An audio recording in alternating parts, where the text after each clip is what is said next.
all those elected in the various positions and has directed the NECC to issue certificates to successful candidates who fully complied with the rules, including the requirement of payment of fees.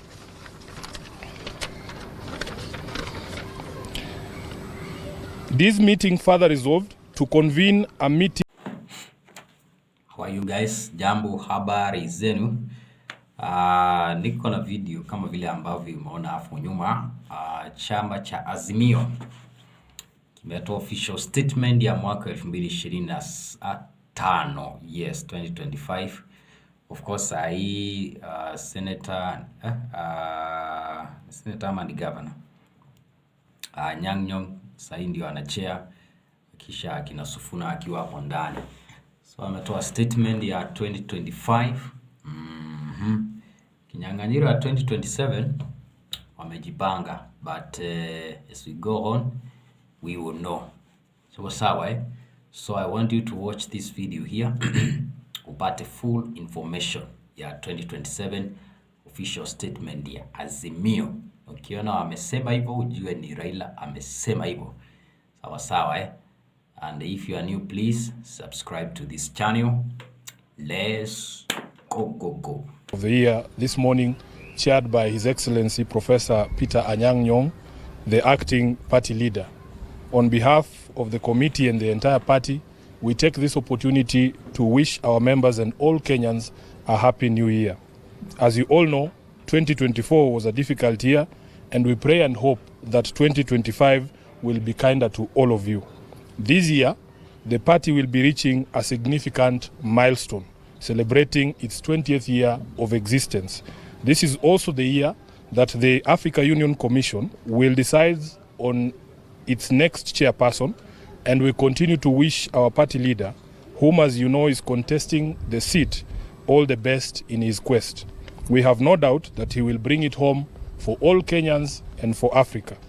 Given the significance of the year ahead, we want to assure our members and the public at large that ODM shall remain a force for good.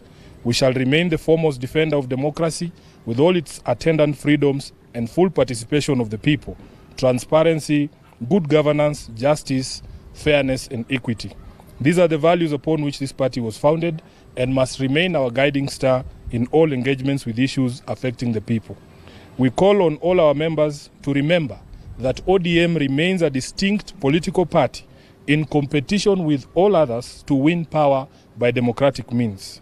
To this end, we must all be guarded in pronouncements on the future of the party and particularly refrain from beating the drums of our competitors. We must continue to strengthen ourselves in preparation for the battles ahead. Following the largely successful grassroots elections in November at all polling units in all the 47 counties, the party received 41 appeals. The cases have been reviewed for merit, with most of them being found to be frivolous. A total of 6 appeals were found to be supported by evidence and will be proceeding to hearing before the party's appeals committee. The Central Committee has therefore this morning seconded His Excellency Abdul Swamad Sharif, the Honorable Rosa Buyu, and the Honorable Abdisalan to be members of the Appeals Committee for purposes of those 6 appeals. Upon conclusion of this process, the National Elections Coordinating Committee shall be announcing dates for elections at ward, constituency, and county levels. The party congratulates all those elected in the various positions and has directed the NECC to issue certificates to successful candidates who fully complied with the rules, including the requirement of payment of fees.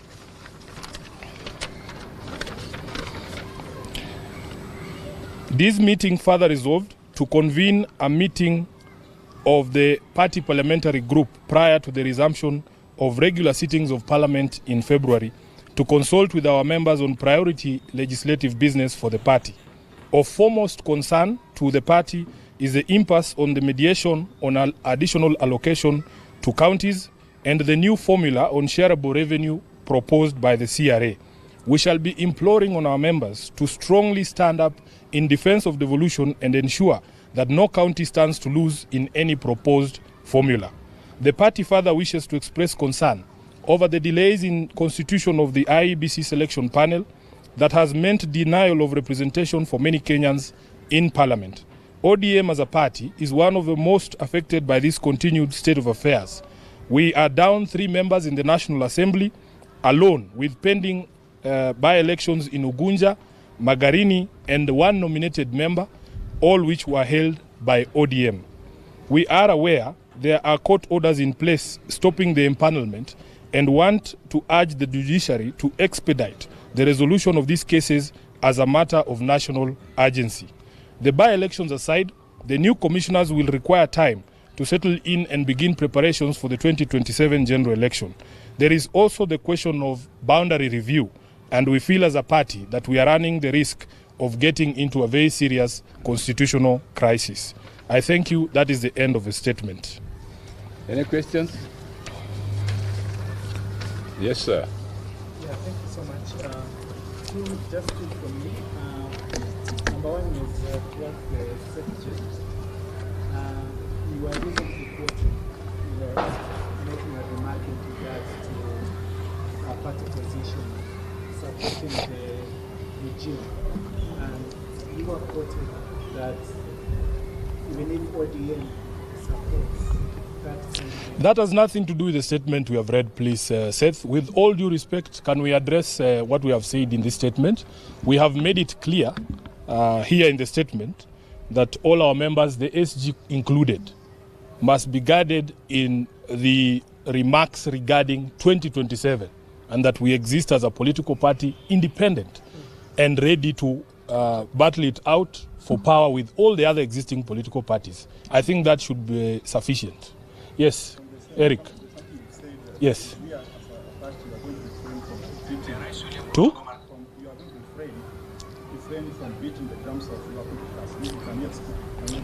I think it is clear that we are ODM. We should only speak about ourselves and strengthen ourselves in order for us to be able to capture power, which is what all political parties exist to do. So really it should be as clear as that. And you are aware that even legally, under the Political Parties Act, it is not allowed for members to be preaching the gospel of other political parties other than the parties on which they were elected. That is the law. My name is Barack.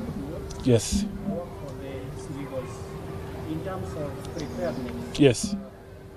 Is ODM prepared? Because Kenyans have been seeing ODM as the alternative party to form the next government.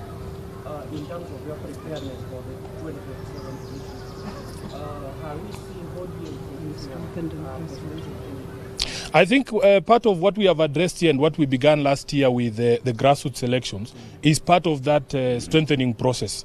We are very proud. We received a report from the National Elections Coordinating Committee that right now, if they showed you the database, ODM has now committees in place in all the over, how many, 39,000 polling centers, which is one of the ways in which we are strengthening ourselves. We need to have a solid grassroots presence. And as I've said, once the process of appeals is done, we will be moving to elections at the ward, constituency, and county level. We want to have a full team in place so that we can be able to take on the challenges that will come ahead of us. I think that should be sufficient. Yes? Yes. Pertaining the constitution of IEBC. Yes. As a party, do you have a timeline within which you wish the commission should be? It is not in our hands because, as we said, there is a court order, I think, that was secured from a court in Kiambu, stopping the empanelment of that selection panel. What we have urged in our statement is that the judiciary now needs to consider this a national emergency and make sure that they resolve those cases as quickly as possible. In fact, the Chief Justice should give priority to those cases so that we can be able to resolve all the questions and have a panel in place, as we have said, because... Right, guys, that is it for today. See you on the next video here yake Sudi. Anasema wale ambao munasema Ruto anaenda, hakuna mahali anaenda. Ako hapa na 2027 mtampigia kura. Right, So subscribe, like this video, comment your thoughts there below. Sawa sawa. Let's go to the next video here.